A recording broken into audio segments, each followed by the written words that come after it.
Good morning and good afternoon, everyone. Thank you for joining us. We appreciate your patience. Um, Good to see so many familiar faces and some new folks being here at our collaborative WIM quarterly book club. I'm Regina Geisina, one of the co-founders of Collaborative WIM. And we look forward to the discussion we will have today with our esteemed author, Meredith Jones. But first wanted to say a few thank yous. And the first one really goes to our generous hosts, CFA Society Nevada. With that, I really would love to introduce you to one of the rising stars of CFA Nevada, Jaylan Ozdemir, who has been helping us to get this event off the ground. So Jaylan, wanted to give you an opportunity to say a few words on behalf of CFA Nevada. Thank you, Regina, and hello, everyone. My name is Jaylan Ozdemir, and thank you, Regina, for pronouncing my name correctly. That's really rare. I'm a board member at CFA Society Nevada, and I also serve on our programming committee. I'm also very happy to be on Collaborative WIM's ambassadors team. We are really lucky to be hosting today's event featuring Meredith Jones. Thanks so much to the Collaborative WIM team for giving us the opportunity to host today, and also for all the work that they put in organizing today's event. I found Meredith's book, Women of the Street, very inspiring and truly enjoyed reading about, all the incredible success stories of female money managers. I believe the experiences of these managers are really relevant for our local CFA community, because the number of female money managers in Nevada is very, very limited. That is why we should constantly try to inspire, empower, and support more women who are interested in investment management. To this end, I think Collaborative WIM is doing an incredible job in providing all the investment community with a platform where everybody's voice is heard and we can all expand our network and uplift one another. So I'm really thankful for that.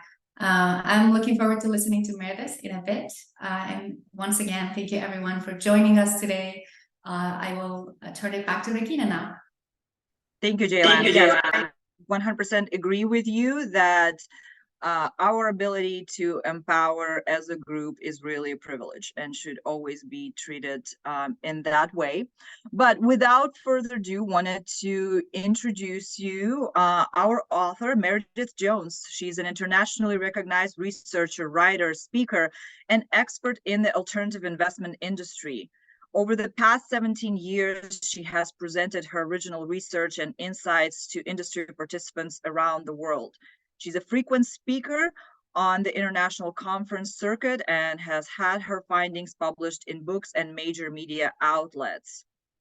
She continued her research after starting at the Van Hedge Fund Advisor at Pertrack Financial Solutions and Barclays Capital, producing groundbreaking reports on emerging managers and diversity investing before becoming a director of the Rothstein-Cass Institute, an alternative investment think tank. As founder of MJ Alternative Investment Research, Meredith continues to provide timely research, education, and actionable insights to the alternative investment industry and community. So Meredith, welcome and thank you for being with us this morning or afternoon, depending on where you folks are located. So thank you so much for having me. I appreciate it. Sorry, you would think this far into Zoom that I would not have trouble finding the unmute button, but that continues to be a challenge. No worries. So, for those folks who might not be familiar with your body of work, tell us a little bit more about your professional background and where did the spark really come from to write this book, and how has this become such an important mission of yours? Sure thing. Although it's going to be really hard to follow the hype reel that you just read. I think everyone should be prohibited from reading people's bios because you write them to make you sound as cool as you possibly can be, and there's no way you can live up to it. Meredith Jones. I've been in the investment industry now for about 25 years. I guess I have the gray streak in my hair to prove that. You know, it is, I've worked across all asset classes. So I started as an entry level hedge fund analyst, worked my way up to be on the investment committee, managing about 500 million in assets under management back when 500 million still kind of meant something to anybody. Worked across private equity, venture capital, long only investments, CTAs, and a partridge in a pear tree, pretty much. So I think one of the reasons I was really drawn to this research, though, is that when I first started working in the alternative investment industry, I was hired by a gentleman named George Van. And George had a theory that women made better financial analysts than men. And so he had a team of 4 working at his multifamily office, all of us women doing research on hedge funds. And so because that was my first finance job, I thought that was normal. And it wasn't until I left that firm and went to my first conference that I discovered just how abnormal that situation was. So just take a moment and picture me walking into my first conference. Potential mistake number 1, I was wearing a red suit. Those of you who have been to financial industry conferences know that black, navy, and gray are the order of the day. So I looked like somebody, if you've ever seen the movie Pleasantville, where they start, they're black and white and they start changing into color. That's pretty much what I look like. The second thing is I walked up to my panel and it was all gentlemen seated on the raised platform. And I walked up and one of them lifted their water glass to me. And I thought they were just, you know, cheers, welcome to the panel. It turns out that they had not spoken with a woman on a panel before. So they thought I was there to fill everyone's water glasses. And because I'm Southern, I did fill everyone's water glasses before I sat down and joined the panel. But needless to say, it was a bucket of cold water to realize that there just weren't women who had roles like what I had. And you know, it wasn't the norm to have all female research and analyst departments. So at that point, I started looking around to see where are the women. And unfortunately, I didn't meet another woman who had a job similar to mine until about 10 years into my career. At that point, I started noticing more and more women in the industry and noticing that their performance was often quite stellar. Same thing for other individuals that might be characterized as diverse. But there wasn't enough information to start actually doing research on the topic until 2010. So I wrote my first paper on the topic in 2010, created my first women investment index in 2012, I think it was, and then decided that I needed to write a book, and that came out in 2015. And the goal of the book was really to show that there was the potential for additional layers of diversification that had the potential to have benefits for everyone from Wall Street to Main Street, and also to give folks who may not have had the opportunity to have female role models a set of virtual role models by providing women who were at the top of their game in every asset class, providing interviews with those individuals. So that's how I got involved in this. I was in that situation. I continue to work in this space and think that, like I said, if we just had more diversity in the industry, everybody would be better off. Well, I can certainly, relate to the sentiment of the suits situation as being the only female FA Muni banker in the whole state of New Mexico and the first female. And the one with an accent that doesn't like rhyme with municipal bonds, right? So that just is definitely an experience that I have experienced myself personally. But tell us a little bit more, what are the stats really, and how much more money are women making on a return basis than men, from the research that you have done? Yeah, so, I think that it really boils down to 3 primary things. That if you think about it, women are biologically different. than men. I know that's a shocker, particularly for those of you that are married or maybe have dads or, kids of the opposite sex. There are also cognitive differences, some of which are driven by those biological differences.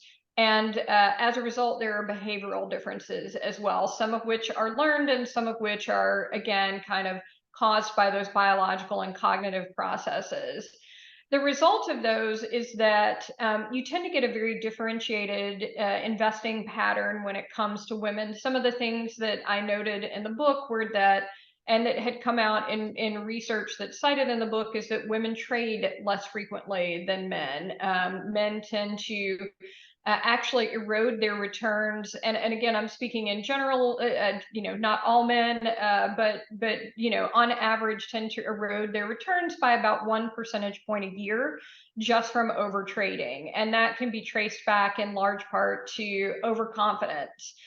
So women have a tendency to not be overconfident investors. And so they want to be very certain when they make a move that it is not market noise and it's not kind of internal panic. It's really the right thing to do.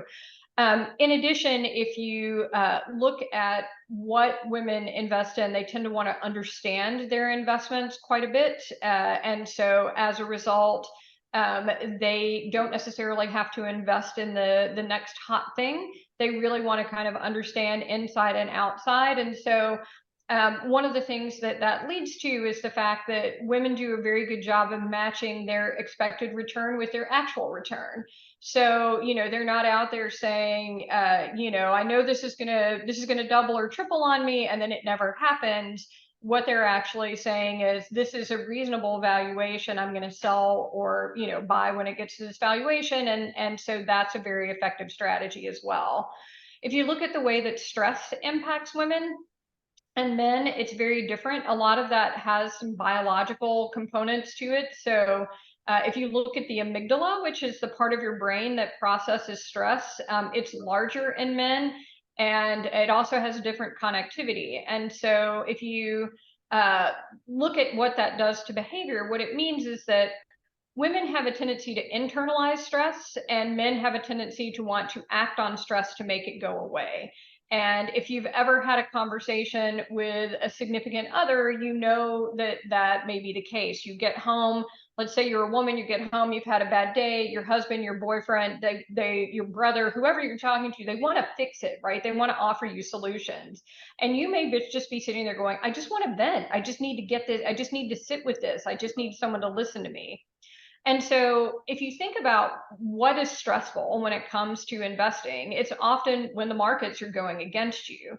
And so if you think about internalizing stress, I think about 2008, for example. I ate a lot of Doritos that year, but I didn't really change what I had done with my investment portfolio.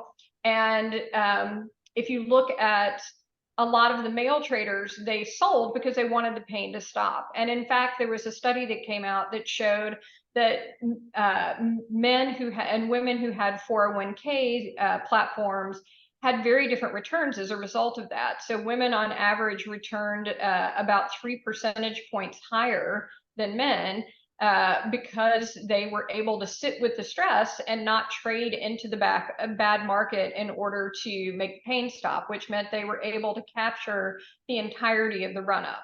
So all of those things and more contributes to that. If you look at hedge funds as an example, the result is about 6 percentage points more over a 6.5-year period. But I think generally speaking, if you think about it as being somewhere in the neighborhood of maybe 1 and change percentage points a year, that's typically what you're going to be looking at. Oh, those are some great stats. And I totally agree with you, on the internalizing stress. It's like, if I come home and I'm in a bad mood, don't come to me with your 3 bullet points. Like, that's just not going to help all of your solutions here ahead of time.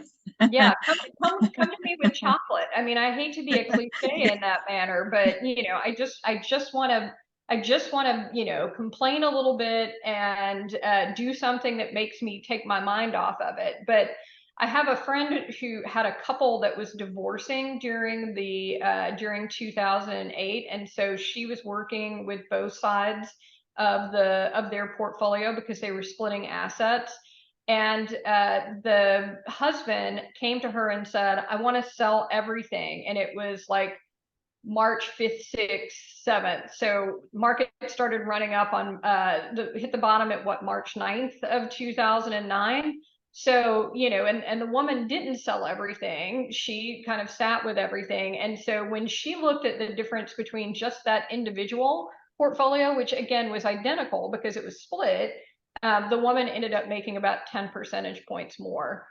Because you know, I'm not saying that maybe pints of ice cream were not abused, but again, she didn't sell into the market.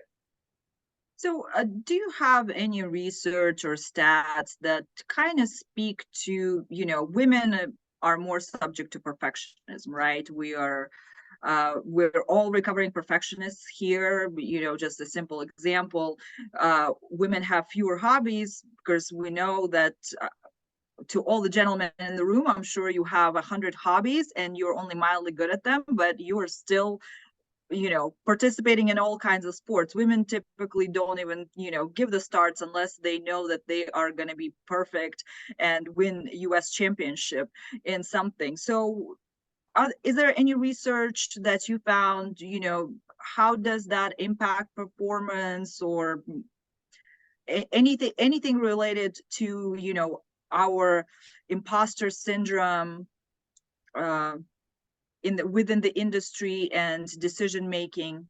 Would be curious to hear your thoughts on that. Yeah, although I can say that I am one of those people that has 100 hobbies. I mean, you can see ukuleles and even a banjo-lele behind me. I took that up during the pandemic. I'm terrible. And I have occasionally posted incredibly terrible videos of me playing the ukulele. I also figure skate. I am never going to the Olympics in figure skating, and I have a host of other hobbies as well. So again, when I talk about a lot of these trends, we have to remember that they are generalizations. But in terms of what you're asking about, I think there's really two things that come into play there.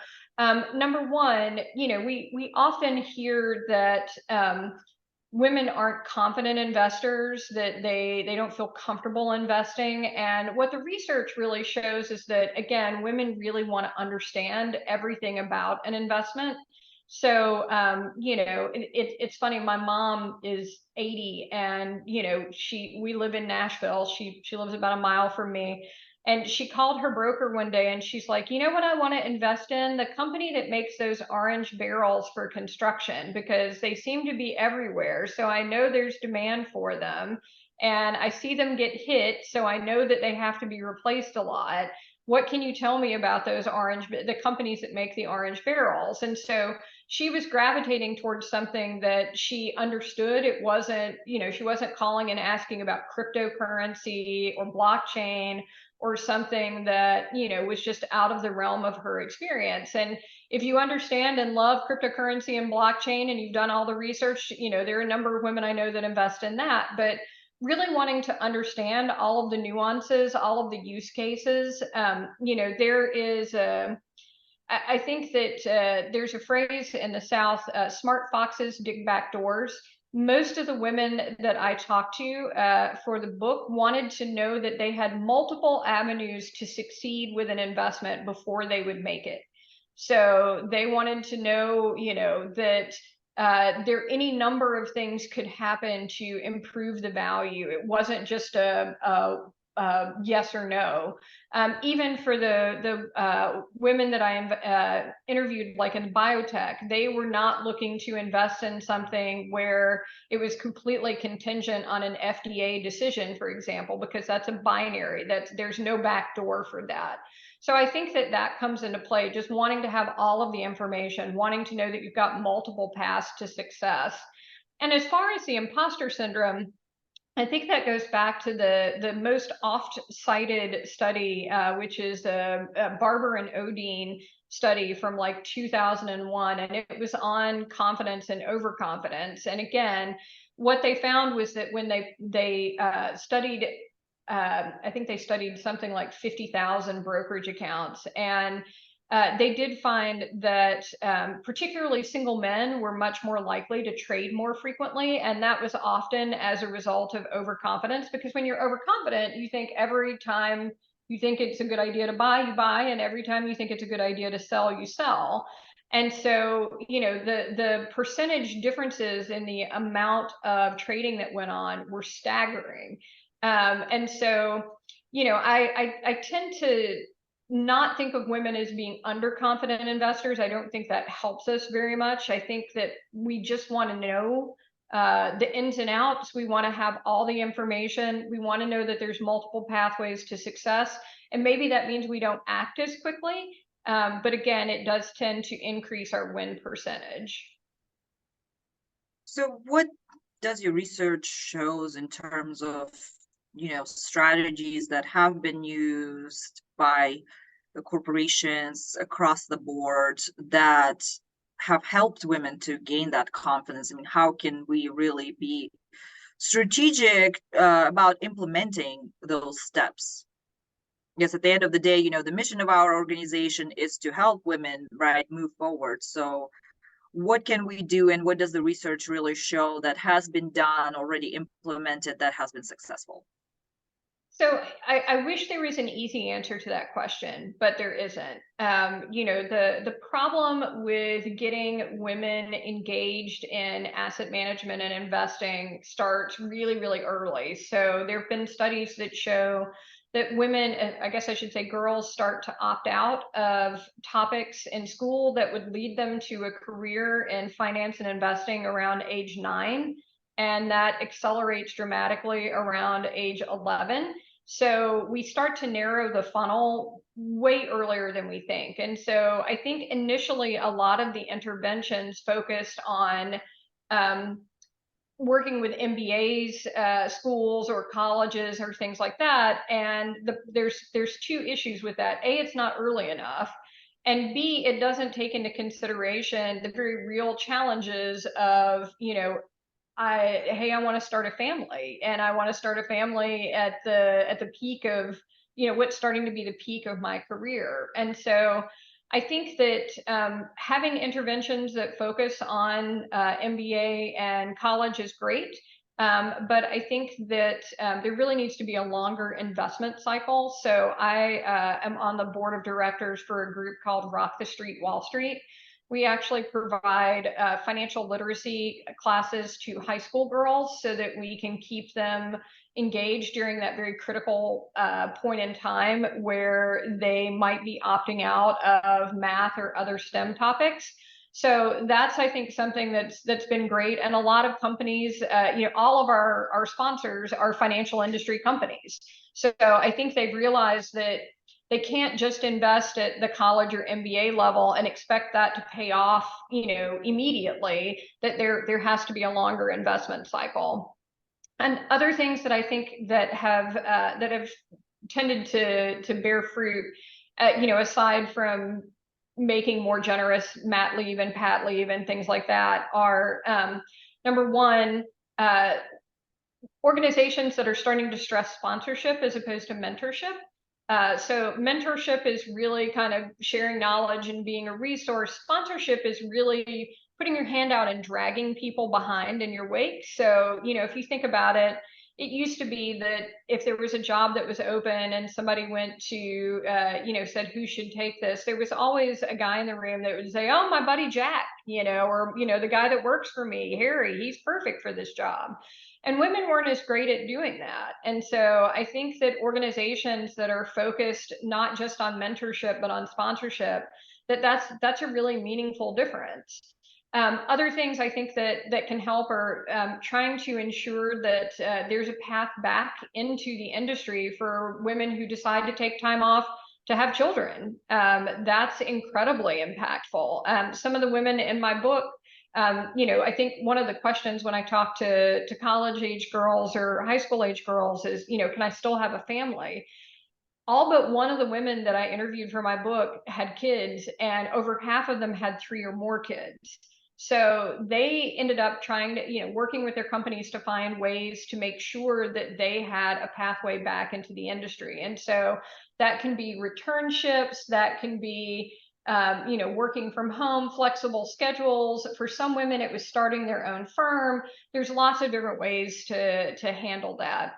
And then another thing that I think is super important is modeling behavior. So for a lot of younger employees that I talk to, they may have the resources in place that they need, but they may be scared to use them because they feel like there's some stigma attached to them.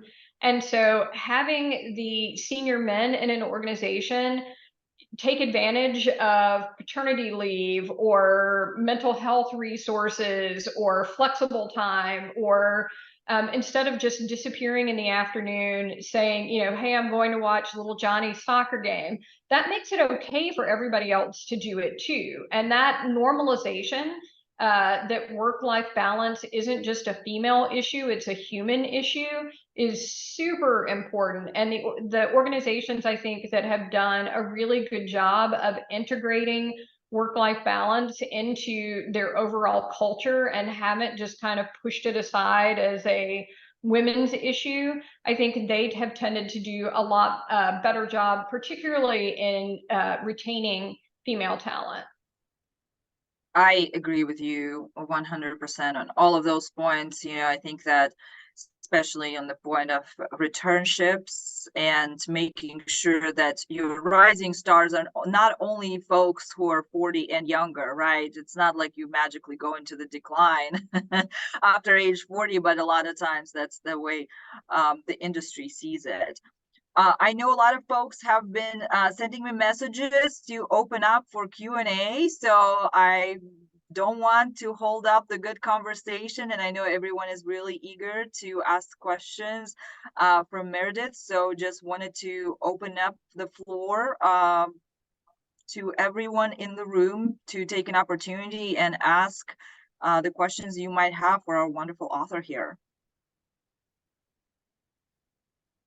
And do feel free to raise your hand, and then so we can I know everyone is wanting to speak up here at once, so, and I want to give everyone an opportunity. So all right, Lee, I can see you there, so feel free to yeah, so to jump in now, kind of after some of the last points you mentioned, just wanted to ask, what are one or two specific tangible steps that you think companies or organizations can take to take that next step and move beyond just the mere representation, which is, kind of checking the boxes, and move towards real inclusion? Something that would ideally be specific and repeatable across different organizations. So the number one thing I think is, instead of tracking just diversity statistics, the organizations need to track retention, because and that's retention of, so you want to track the voluntary terminations, the people that are leaving you that you wanted to keep. And you need to track that by demographic group, because what that tells you are, how good of a job you can have all the D&I policies in the world, but if you see those numbers ticking up in different demographic groups, you have a problem. So it doesn't matter how many awards you've won, or whether you were designated best place for working mothers or whatever. If you are having significantly different turnover in different demographic groups, you have a problem. So make sure that you're looking at that, and make sure that you're acting on it, and make sure that you're doing exit interviews where people really feel like they have the ability to be real. But that's a lagging indicator. Obviously, that tells you that you have a problem after you have a problem. But I think it is a good idea, just as kind of a gut check as to are your policies and whatnot working.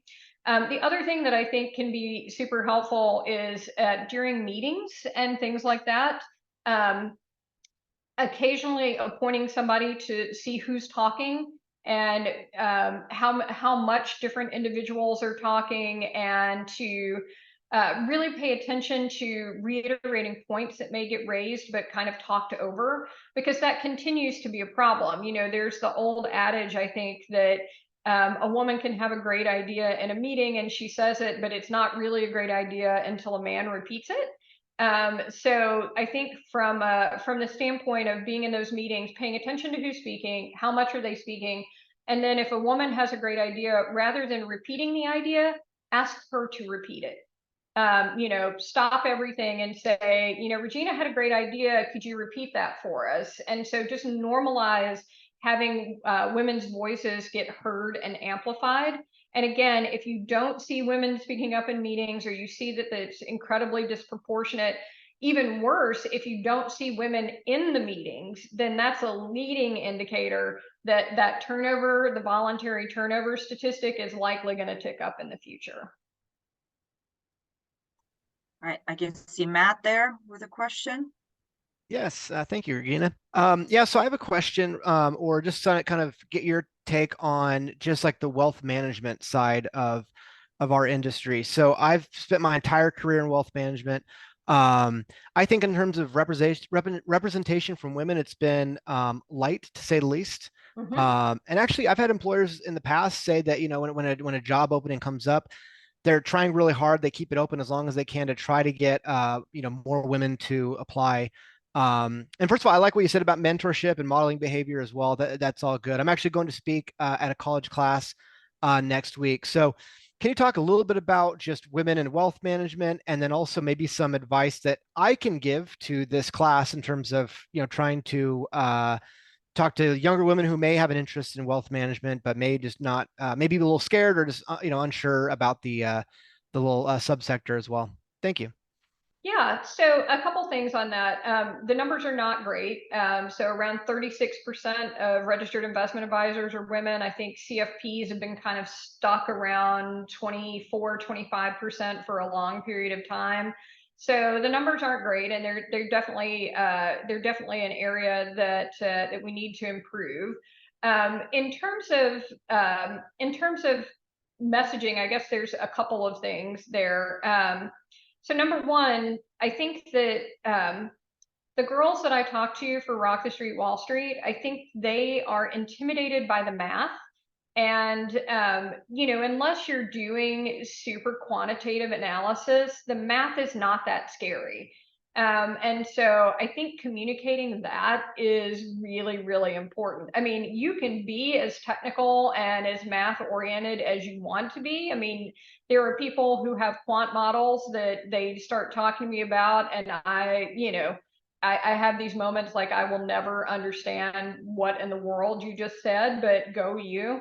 But I think for wealth management, kind of understanding what the math load is going to be is really, really important. Number two, I think it's really important for women to know what percentage of wealth is actually going to be concentrated in with other women going forward. So, you know, we are going to be at about 60% of investable wealth in the US is going to be in the hands of women by 2030. So if they feel like they're coming into an industry where all of their colleagues are going to be men and all of their clients are going to be men, that's not the case. And so I think that's something that's really important to specify as well. And then a final thing is that, you know, I think that Hollywood has not done a really great job of talking about what it is to be a wealth manager or an investment advisor. You know, you tend to think of Wolf of Wall Street, Boiler Room, you know, you think about, oh God, that show on HBO where the guy acts. I mean, just think about it. Would you invest with a manager named Axe? Never, right? I mean, the first advice I would have had is change your damn name. But, you know, I think that's the impression that people get. And I think that what really is helpful is to talk about what you're really doing in your day-to-day life. You're helping people send their kids to college. You're helping people to save for retirement.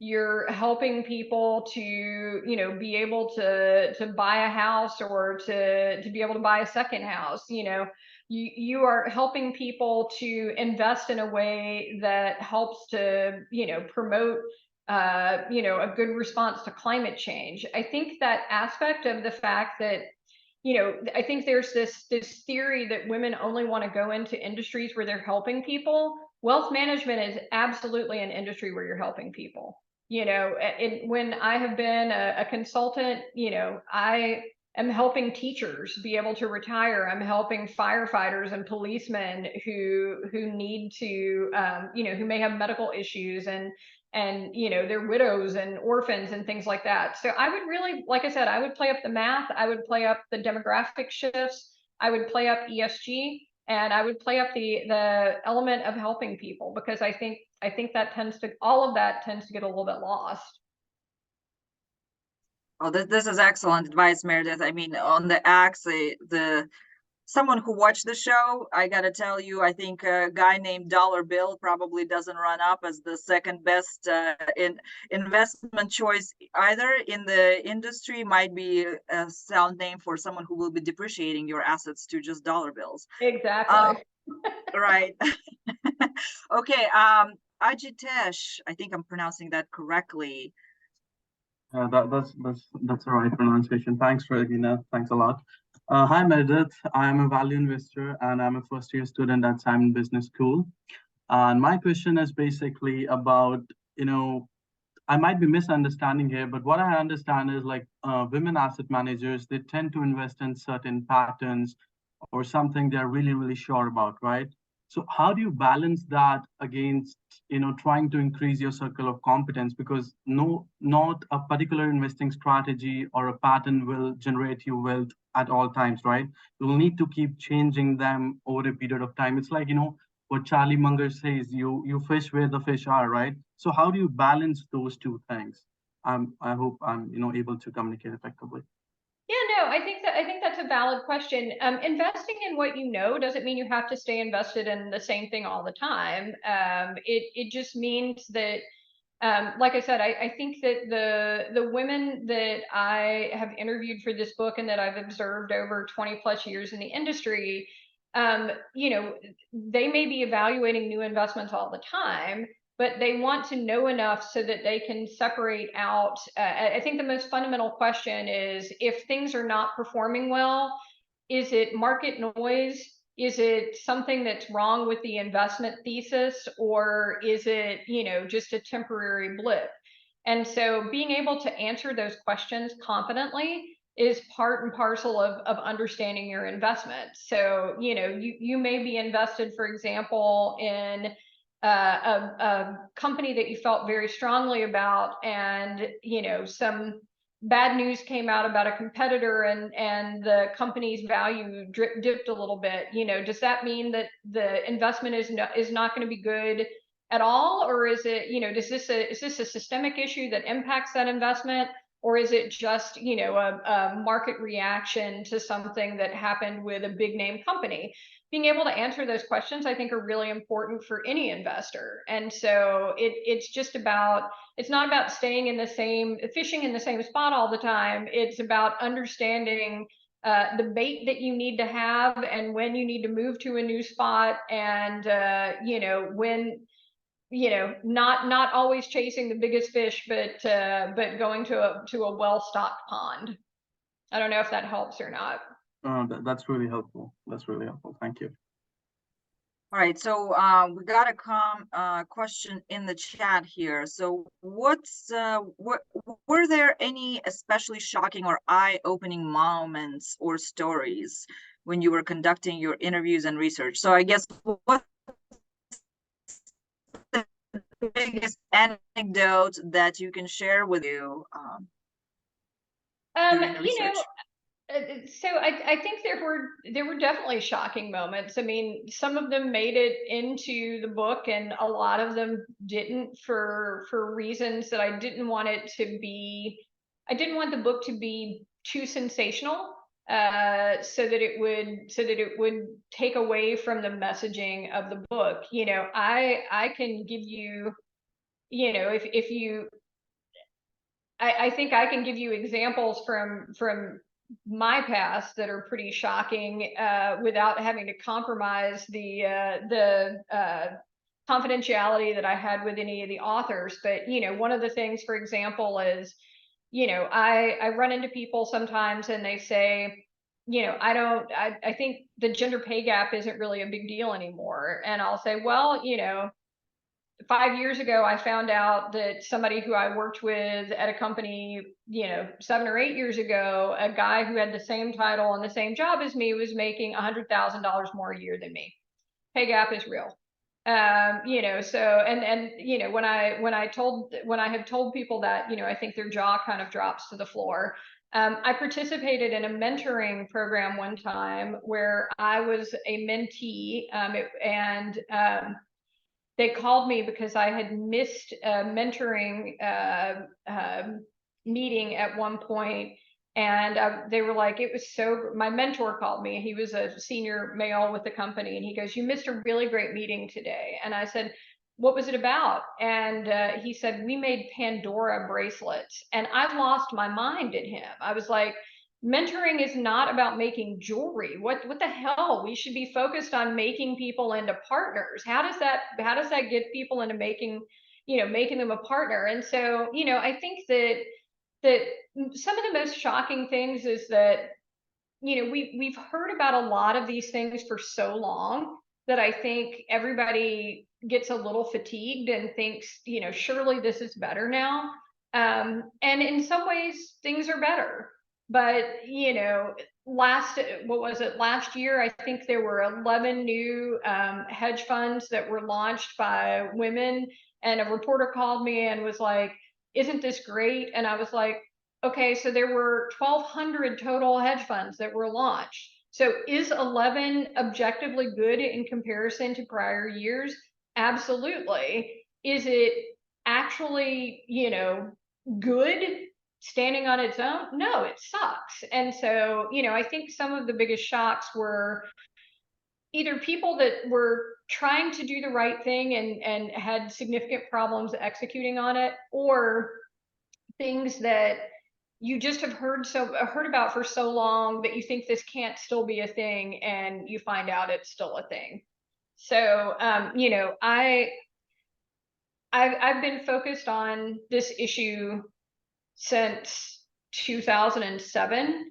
And I would like to say that we've made a ton of progress, but I still think that in many ways, and this goes for gender diversity and racial diversity and equity in finance, in some ways we are still closer to the beginning than we are to the end. So, you know, and that's I think some of the most, that I think that can be more shocking than anything. Thank you for that. Well, I'll take one more question. I know Johnny had his hand raised for a while. It's been a really great conversation. So Johnny, we'd love to wrap up with the question you have for Meredith. All right. A lot of pressure here. No, I appreciate it. Nice meeting both of you, and appreciate the time and the insights. So my background is I spent half my career on the investment and wealth management side. The latter half, last 10 plus years now, I've been more on the corporate side. So I head up corporate development for a digital bank. So about 7 years ago, I started doing research into the wealth management side because we don't have an advisory business, and we were thinking about launching it. So I was looking at different market opportunities, and I think I uncovered a lot of the things that you had discussed and have been brought up today with respect to, you know, not only women investors not being served well by the current advisors, but also just sort of, you know, different firms and like Sally Krawcheck started a firm, and, you know, trying to sort of promote female investment professionals and providing the set of services that better meet the needs of that, you know, of female investors and things like that. And I guess I'm surprised, given the amount of research and data that's out there, that when those firms have not raised the amount of capital that I thought that they would, or have the number of investors that they've had. And so I guess I don't want to kind of target any specific company or individual, but what do you think they've not gotten right, and what would you think? Because my thesis is that you need, you know, a combination of digital tools and human you know, advisors to sort of customize the needs at scale. And I think you can do that, but it can't be the same thing. It's not just taking what you have now and sort of, you know, putting some marketing logos on it and trying to put taglines and things like that, right? The fundamental service itself has to be different, and the approach has to be different. So I don't know why it hasn't gotten as much traction as I would have expected. So I think there's a couple of things to think about there.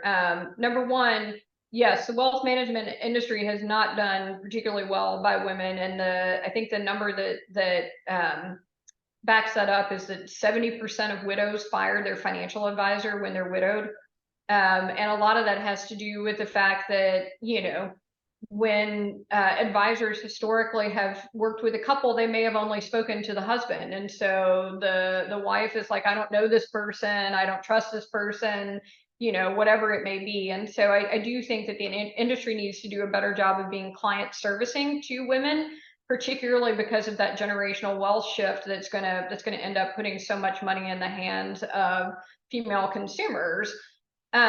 In terms of what goes wrong, I do think a number of companies have tried to do what I call pink it and shrink it. So they've taken their general marketing and they've put two lovely ladies on the front, usually with some pink and, you know, flowers and smiling and all the things. But it's the same thing that they've been offering anyway. And so that doesn't really work, because there've been studies that show that women don't really like jargon. So if it's jargon and technical terms that's been serving their male clientele well, that's not going to work. Women tend to poll much higher when it comes to being interested in ESG investments and investments that align with your values. And the wealth management industry, I think, has been very slow to really take that up significantly. Women live longer, so the models need to be different, and the money needs to last for a different amount of time. And so you can't just pink it and shrink it and adjust for that. When you poll women, women tend to want to do more to take care of family members and you know, extended family, so aunts, uncles, siblings, whatever. And so again, that nest egg not only has to last longer for their life, but in many ways has to be leveraged out to cover other individuals as well. And so when you put all of that together, I think that it's a much more complex situation that folks need to try to solve for. It's not about using the same tactics. Again, you can't even necessarily use the same investments. So, you know, there needs to be different training, different collateral, different actuarial models, different investment options. And I just don't think that a lot of folks have gotten that right. I do think that women from time to time have tried to start those companies understanding all of those different variables. And I think that those traditionally have not gotten off the ground because of what I call second check syndrome. So they have a lot of people lined up to be their second check, but no one wants to be the seed capital for them. I have seen that happen more times than I care to think about, and it fills me with rage. So, you know, there's that as an obstacle. Also, when women traditionally have hit their network, because they're hitting folks that may have been part of the gender pay gap, they may not have as much, their network may not have as much to invest anyway. So I think the female-run companies that have really kind of gotten it have been hamstrung on the capital raising side. You know, only about 2% of venture capital goes to women-founded companies. Again, may not have a network with as much disposable income, second check syndrome, all of those things are a problem.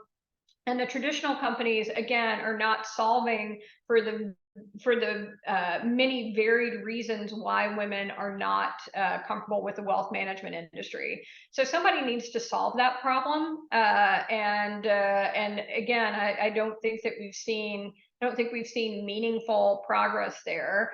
But you know, just to give you an example, before I found the person that I use as a financial advisor, I fired so many people. My favorite one was a guy who clearly had not read any of my file, and I arrived at my appointment with him, and he started explaining to me where interest rates come from, and I was just like, oh hell no. And you know, so I think that, you know, like I said, there's a lot to be done. Can either be done by a women-run company that somehow miraculously gets past all their fundraising issues. It can be done by a non-women-run company that somehow gets, you know, understands the totality of issues, but somehow that one of those two things needs to happen. No, that's really helpful. Yeah, because based on the things that I've looked at, it seems like those firms are very good at sort of stating what the problems are without providing what the solutions are. So Yeah. it's like saying, here are the problems and I'm going to solve them for you, but I'm not telling you how. Yeah, and you know, like I said, I don't think it's rocket science, or to quote an old boss of mine, rocket scientry. But I do think that it is, you know, everybody wants a magic bullet when it comes to diversity, and there isn't one. I think if anything, the last, you know, the years since George Floyd, Breonna Taylor have taught us that if this were an easy thing to fix, people were motivated, we would have fixed it. It is not getting fixed. And the reason for that is, like I said, it is a multifaceted problem with lots of different things that have to be addressed. And people have to be willing to take a long-term time horizon on it. You know, investing in talent at a younger age, maybe not having, you know, earth-shattering, you know, revenue growth for a period of time. Those things have to be okay, and those are not things that our industry does particularly well. Our industry wants to solve things quickly. They want it to be profitable as soon as possible, and you know, that's going to be a hard thing to overcome. Well, wonderful, folks. Thank you so much for joining, Meredith. Thank you for this wonderful conversation, your insights. I know I'll be seconded by all the folks in the audience. It has been a really pleasure to learn from you and to hear what you have learned through your research. All of you who have not read the book, we will not revoke your charter for attending this meeting, but please do order one on Amazon and follow Meredith on social media. For those of you who are newer to Collaborative CWIM and have just joined us for the first time, please, I know in the chat we have provided some links to join our WhatsApp group so you can stay up to date on all the events we have coming up. Most importantly, our annual Global Diversity and Inclusion Summit that's coming up on November 9th. So thanks again, everyone. Connect with us on LinkedIn, follow us, sign up to our newsletter, and we look forward to seeing everyone at our future events. Thank you so much for having me. Thank you, Meredith. Thank you so much, everyone. It's been a pleasure.